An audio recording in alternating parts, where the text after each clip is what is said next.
I'm glad to be here. And I am so honored tonight to be able to speak about America's finest, our veterans. I was asked to speak about veterans, and I said absolutely. Talk about near and dear to my heart, this subject. Sergeant Dakota Meyer, I thank you so much for that introduction. His selfless service reminds us of that love, that patriotic love that our country was built upon, and his selfless service inspires us. He and his generation of vets remind us of that courage that founded this country. In fact, I'd like to tell you a story about America's first veterans and what this city's namesake said about them. 1783, it was just days after the last British troop left our soil, and the father of our country, General George Washington, he gathered his officers in a New York City tavern to bid them farewell.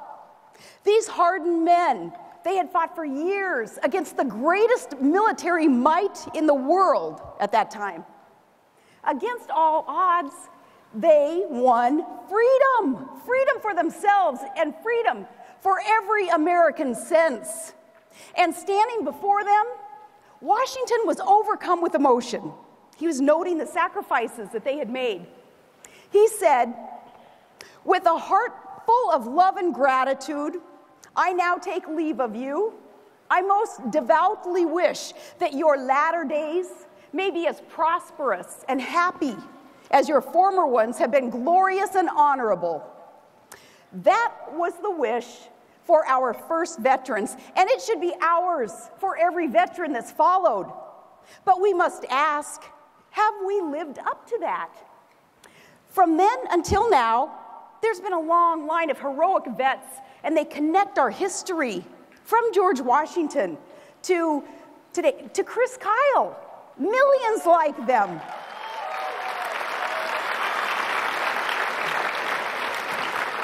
Millions like them, ordinary Americans, though, equipped for extraordinary things because they've come forward to serve and to save Americans' lives. How many have done more than this generation in uniform, though? The War on Terror is the longest military engagement in U.S. history. So many have served in Iraq and Afghanistan. Tens of thousands wounded. More than 6,800 dead. The strain on military and their families, it is enormous. During World War II, the average deployment in the combat theater, it was 6 months. Korean War, 9 months. Vietnam, 13 months. For Iraq and Afghanistan, an initial enlistment was 45 months. These deployment costs, they are huge, and they're hidden. The longer someone's deployed and then redeployed, well, the more likely they'll suffer PTSD, and about 500,000 of our returning vets, they suffer some form of it. They suffer disproportionate unemployment numbers, and the average divorce rate, it's around 80%. And worse, worse, the suicide rate among our best and our brightest is 23 a day. As we gather here, we're safe, we're secure, we're having fun. 4 days together at a conference. In these 4 days, 92 of our veterans will have taken their lives. So, have we lived up to Washington's wish for our vets? I don't ask this as a politician, as Dakota was suggesting there. No, I ask as one of so many mothers of a combat vet. When my son went off to war the first time as a teenager, I was confronted with the same reality that all the other moms have to face, and that's realizing that, man, I wasn't going to be there to help, to protect. Moms can't be there when they hurt. I could pray, and I did, and I do, but few things are more difficult than to kiss a child goodbye, off into harm's way, knowing that you're not going to be able there to protect. Those first deployments, that is when a parent goes from calling him son to calling him sir. America hands over her sons and her daughters in service with the promise that they're going to be taken care of. Our troops are promised that no one will be left behind on the battlefield.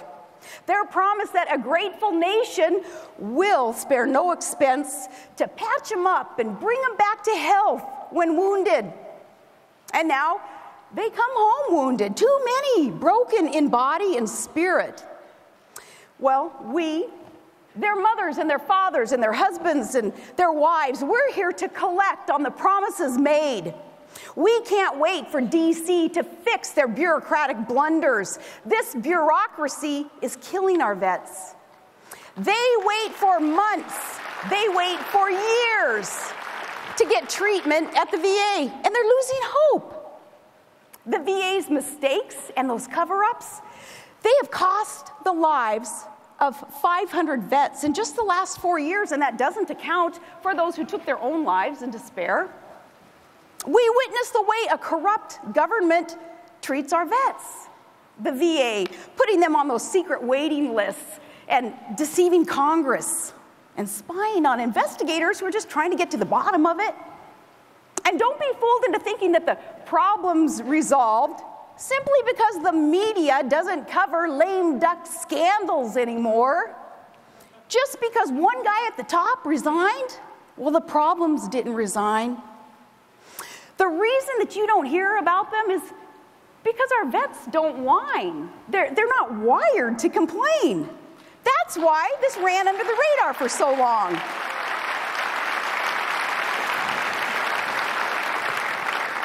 Well, our debt of gratitude, it starts payment with 3 simple solutions that government can and should do right now, because it is time to demand solutions. First, with health care, give vouchers for treatment outside the VA.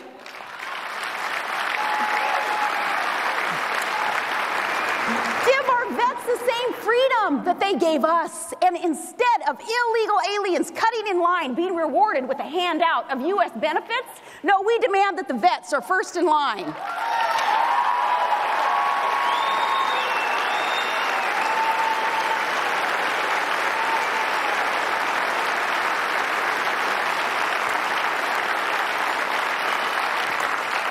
Second, allow vets who are re-entering the civilian workforce, let them use the skills that they learned in the military.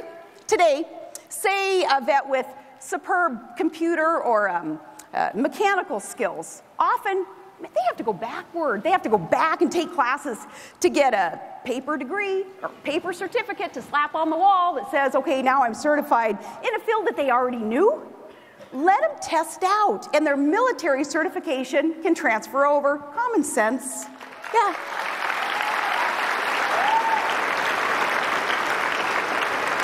Common sense, which I know is an endangered species in these parts. Yeah. Third, secure their benefits. Congress, secure their benefits. Did you know that last year, Congress actually voted to cut vets' retirement benefits by 20%. Did they vote to cut their own? No, and they only reversed course when enough of us, we rose up in protest. So take the issue away from the politicians after legislation to secure benefits permanently. Now, healthcare and benefits, this is just part of the equation. General Washington wished for our veterans that their deeds in war would be recognized as glorious and honorable. And the deeds have been, certainly, there's no question. But see, the thing that those vets from the Revolutionary War, what they had that today's troops don't, is victory. And that is the thing that they cherish most. They deserve to know that their sacrifices are not in vain, to know that what they fought for and what their friends died for was worth it. It is said,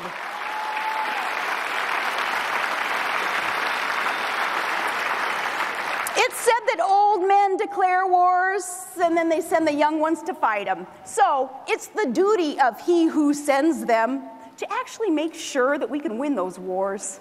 And it's our duty to elect an honorable commander-in-chief who is willing to make the same sacrifices he sends others away to make.